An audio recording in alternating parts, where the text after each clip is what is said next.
Hey guys, welcome back to another N&M Productions podcast. Today we got some mysteries and conspiracies. But first off, I'd like to introduce my pal, my friend, my family, Aaron Campbell. What is up, my guys? I'm back again. Okay, less mic from you. Yeah, we're just gonna talk conspiracies today, and like in weird mystery type things. Yeah. All right, Noah, you gonna start yours off? All right, the first one is the D.B. Cooper story. If anybody doesn't know what this is, D.B. Cooper, also known as Dan Cooper, was a criminal who in 1971 hijacked a commercial plane traveling from Portland, Oregon to Seattle, Washington, and later parachuted out of the aircraft with ransom money. So basically, it was a guy who... They don't even know who he looks like. This is just... They drew his picture, right? They drew a picture because witnesses, Yeah. described him. It's just a sketch, but... It looks pretty weird. He looks pretty old, though. Like, he's got wrinkles on his face, you know what I'm saying? Yeah. Like... It's about Okay, yeah, he late looks... 40s. Late 40s, yeah. Late 40s. So, like, I know that's not crazy old. But, I mean, to do something like that and then get away with it and leave no trace. Yeah. What did they find? Didn't they find, like, money, They found some money. They also found parachute cord, like the actual rope from the parachute or something like that. Because once he acquired the ransom money and the parachute, he parachuted into the Canadian wilderness, or I guess it would be Washington. I thought it was Canada. My bad. It was scary if it was Canada. Yeah, it was somewhere in the wilderness in Washington to Oregon, somewhere in there. He parachuted down, and they've never found anything. No trace of where he went or anything. People speculate that he went and escaped to Mexico or something. Who knows? I heard one theory that he got bunked up in a shack or something like that. You know what I'm saying? So he got a little tiny shack somewhere. Yeah. Well, what would you do with money in a shack? That's my question. That's fair enough. He got all his money. He's gonna go live in a shack. Yeah, he's just kind of okay, I guess I can. Joke's on you, government. I got your money. No, he probably went down to Mexico and partied up. That's a way to live. Sitting on the beach. I have no idea. No theories. No theories on this No one? theories. You just don't know where he went? No. Huh. Who knows if it's even true? Okay. Next theory, Yeah. Next topic is a man that created the first water-powered car. The guy's name is Stanley Meyer. He created this water-powered car, so it didn't have to run on gas and it'd just be water because we have a lot of supply of water, obviously. And he went into a meeting with some guys to talk about it. And he walked out of the restaurant, because he went to a restaurant to go eat with these guys. Walked out of a restaurant, and he kind of just said, his last words were, "They poisoned me," and then he collapsed and died. And when they did the autopsy, they said that it was all natural causes, but I don't believe in that crap. Yeah. Why would you walk out of a restaurant after talking to these big guys and say they poisoned me? Yeah. He looks like a pretty normal dude. Yeah, I know. They had witnesses on the scene, too, that said he said that and crap like that, but... I mean, I guess it's possible maybe he wasn't feeling good because of whatever reason he was gonna die. I don't know what he died. That's a good point. It was natural causes, but it could have been some kind of failure or something. So he could have felt that coming on and just immediately thought maybe they poisoned me. But it's natural causes, that's what he died of. You know what I I'm know, saying? but- I feel like they would have said, his liver was shut down or something like that. But yeah, if they figured out at the autopsy, I mean. They say some people when they die, they can just tell they're about to die. So maybe he just felt That's it true. coming. Good Yeah, but I'd still believe that the government could have poisoned him because they make so much money on gasoline and coal and everything like that. Yeah. So obviously they're gonna try to protect how much revenue they're getting from, because water. Everybody has access to water. You know how much money they make on water? Not everyone. Not a lot. I wouldn't say so. I'm sure they'd make a lot of money after that, though. You know what I'm saying? Yeah. So he did have a prototype car. It looks like a dune buggy. It was pretty sick. Yeah, I know. He's got water-powered something on it. Water-powered car. It says Jesus Christ or something like that. It is the Lord. That's what it says. Jesus Christ is the Lord. It's a pretty neat looking thing. And I mean, like, imagine the money you'd save on that thing. You know what I mean? On the, like, water and stuff. Yeah, you wouldn't have to pay for gas and stuff like that. Yeah. I mean, no. Well, I don't know why they don't make that now. I know we only have not a lot of water. Like, we do have a lot of water, don't get me wrong. But it's very valuable, I'd say, because, you know, we need it to live. Yeah, if everyone started filling cars with Yeah, water, we probably wouldn't have that much. you'd We're not quick. consume water quick. Yeah. Turtles wouldn't have nothing to swim in. No kidding. So it says that he was in a restaurant with his brother, along with 2 Belgian investors, Oh. and he took a sip of his cranberry juice, then grabbed his neck, bolted out of the door, dropped to his knees, and vomited violently. He said, this is his brother, that he said, I ran outside and asked him what's wrong. And then he said, they poisoned me. That was his dying declaration. And they had it investigated, but just, wait, what does that say? I don't even know how to say that word. Cerebral aneurysm. Okay, what is that? Like a brain. Brain. But why would you grab your neck? It's something. It doesn't have something. That's to do with true. a blood vessel in your brain. Yeah, something like Or that. in your brain. Yeah, an aneurysm is just like in your brain, but I'm pretty sure it's a blood vessel like explodes. I don't even know. yeah, Huh. but Why would you grab your neck? again, though? yeah, if he grabbed his neck and said, I feel like if you had an aneurysm, you know where it would be coming from. If you probably, I don't see why you'd grab your neck, but Or vomit. I don't think you. yeah, I don't think he'd vomit either. Yeah, that is pretty weird. It's very weird. That's crazy. Yeah, I don't know. I feel like with electric cars now, though, like, That's even better, I think. well, I don't know about it being better because, you know, coal is a non-renewable resource. Water is a renewable resource. So Yeah. that would have been a breakthrough discovery, and that's why the government had to keep them quiet. Electric cars are better though, because we can have an unlimited supply of that. Yeah, but again, we'd have to, yeah, They still to take have all the electricity, gas, you have to, you know, burn coal. That's true. So Or and- windmills. Yeah, Yeah. we'd have to look for, if we wanted to be completely efficient with Yeah, that, we'd have to look wind, towards solar, straight. wind, geothermal, stuff like that. Yeah. Okay. So, yeah. Next topic. Bobby Dunbar. So this is a 4-year-old kid. Him and his family went on a trip. He got lost. They didn't know where he was. Finally got reunited with his family. Lived on for a long time. 100 years after the fact that they investigated it. DNA samples came out and said, yeah, that kid was not Bobby Dunbar. That's Tell me that ain't creepy. terrible. How would you So- not know your own son? No, maybe they thought it was Bobby Dunbar. You know what I'm saying? Like maybe they thought it was their kid. Because obviously the kid wouldn't just go along with it if it wasn't his family. Like that'd be creepy. They think it's the ghost of Bobby Dunbar. They think the kid died, but then just lived on his ears. Oh, man. That is so That's very creepy. creepy. Wait, There's so they like he was dead and they like found his body and everything. no.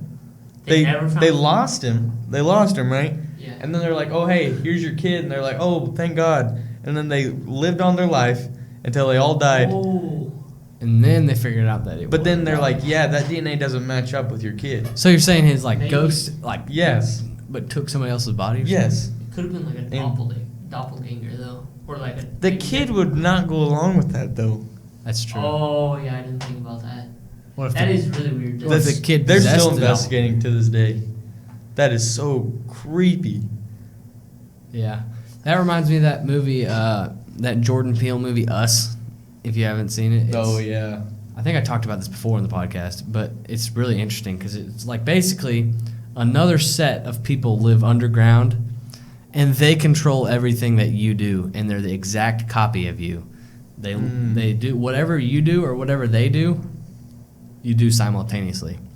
But so- their world's like a worse version. Yeah, their world's like they just live underground, and it's like basically just like a dormitory where they live down underground. But basically, they come out and they, you know, do whatever the heck, whatever you're doing.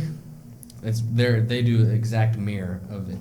And basically, what happened in the movie, I won't try to spoil it, but if anybody wants to see it, the girl underground takes the place of the actual person living in the real world. Oh no! And so She's like, this is kind of like this story, kind of, if you think about it. What if creepy. that person came up and took place of the real Bobby Dunbar after he killed him or after he died? That'd be so scary though. Yeah. If anybody hasn't seen the movie, you should definitely watch it. Yeah, it's a pretty good movie. It's a good movie. We're promoting for you guys out there. This is gonna make it big. Okay, next topic. All right. This is the story of Cameron McCauley. And basically, this is a story of reincarnation. So basically, it was this young boy from Glasgow, and he remembers his past life in a remote Scottish island. So Cameron McCauley is a young boy in Glasgow. He lives with his single mother and his older brother. But Cameron explicitly remembers another life before his current one. This life was on a remote Scottish island called Barra. He remembers his Barra mother and his Barra dad, his Barra brothers and Barra sisters, and his black and white Barra sheepdog. He remembers living near the beach in a white house close to where planes would land. And he swears by this story. Even now, he started talking about this when he was 2 years old and started talking. Whenever he could first actually start talking, and his story is still not wavered at all, and now he's like 7 years old. And he talks about remembering this specific place, and he even like could tell the names, and he says his Barra dad was Shane Robertson, and he had died when he was knocked down by a car. Does records Hit by a show? car? I wonder if records show that too. Yeah, They that's did? what I'm. No, Oh, I don't okay. know, but If they it did, do, that would be ooh. very crazy. Yeah, because a psychologist went in. He was skeptical, so he was talking with the son, and he believes that his mind could have been influenced by television programs and the easy access to the internet, which this boy's mom is not convinced because she doesn't believe he could have gotten that information on a television program. That's And he true. was 2, like. Yeah, he's 2, so he's like he's just gonna be absorbing information from television and repeating it. Yeah, That's- especially like forming this very detailed place. No kidding. Whenever he first started out, where would he get that information? Yeah. And So they took Yeah. a trip there too, right? yeah, I think I watched a documentary on this or something, but it was very interesting. That's so weird. Yeah. It's a cool idea though. Like I really believe in this one because I mean, there's no information. Like if he knew that much information when he's 2, Yeah. no way you can just watch TV and just start blurting out stuff like that. Yeah, you can't really come up with that just out of No. nowhere. Especially like you watch a TV show, but how are you going to learn from a TV show about a remote Scottish island Okay. that you've never even been to or heard about before? I don't believe that. But it's all like reincarnation, like Yeah. that saying that everybody says, like maybe whenever you're dying and you see the light, that's just you being reborn and coming into the earth again and seeing the light for the first time. I mean, I guess it has some like possibility to it, but that's just, so oversaid nowadays. But Yeah. I don't know. All right. What's our next topic? It is the Our butterfly last topic effect. is about time travel. Boing, boing, boing, boing, boing, boing. I remember reading a story in what was it?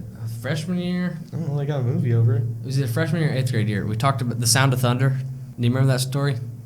Yeah, maybe. The guy went yeah, back in the time to kill a dinosaur. dinosaur. Yeah. That's right. So basically, this story was about this guy. He went back in time.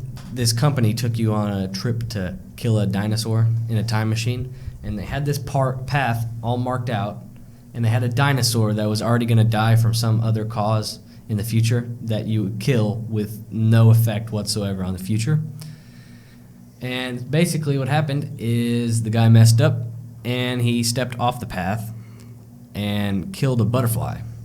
And he went back in time, and there was a recent election going on, and in that election the other person won that was supposed to win, or that wasn't supposed to win, and English was all changed. Like the spelling of the company was messed up, and it's just crazy because like if you go back in time and change one thing, that just makes this big giant snowball effect where everything starts changing too. It gets like to a big level.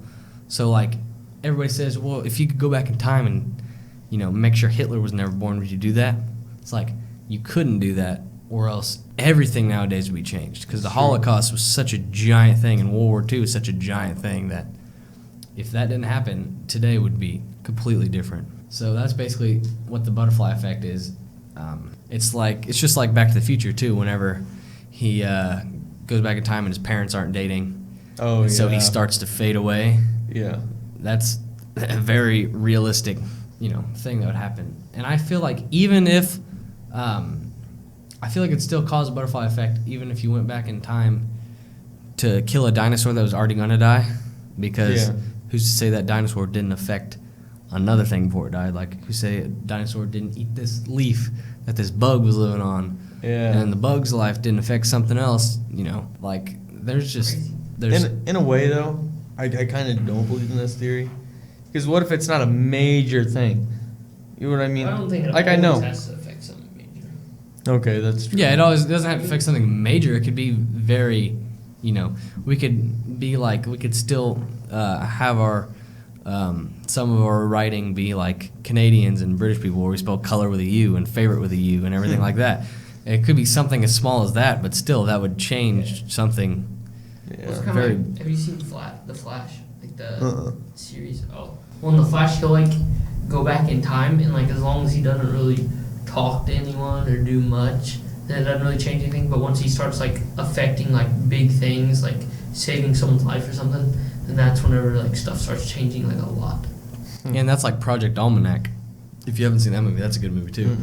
It's a bunch of teenagers. They go back in time and they change one thing, like they go to this music festival or whatever, and then they go back in time and go back to the future, and they change this crazy, like, plane crashes are happening all around the earth, and people are, you know, like planes are crashing and all this other like terrible, like apocalyptic type stuff happens just from them going to a music festival and doing, you know, whatever. And then there's one point in the movie where the guy that went back in time sees his past self, and he just starts like, it basically looked like the picture was like glitching out, like he was there for a second and then he went away and then he came back real quick and it was like flashing.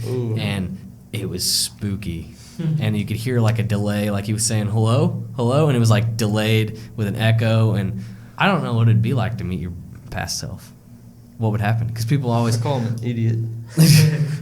Well, like TV shows and like cartoons, like see you go back in time and then you can like talk to your past self and influence certain things in your life, and you don't have any consequences from that, but there'd definitely be a consequence if you meet your past self. That would be, I don't know. Crazy. Yeah. I wish I could talk to my future self though. See myself balding or something. see what you do for a living. Clean toilets or something. Hopefully. Hopefully at that point I make like $36 an hour. $36 an hour cleaning toilets? Yeah. It's living the life. Yeah. But there's just been an influx of like cash and stuff like that. Yeah. You know what I'm talking about? Mm-hmm. So like $36 an hour is like minimum wage here now. Well, that's definitely what's going to happen anyways. Yeah. And with inflation and stuff, but yeah.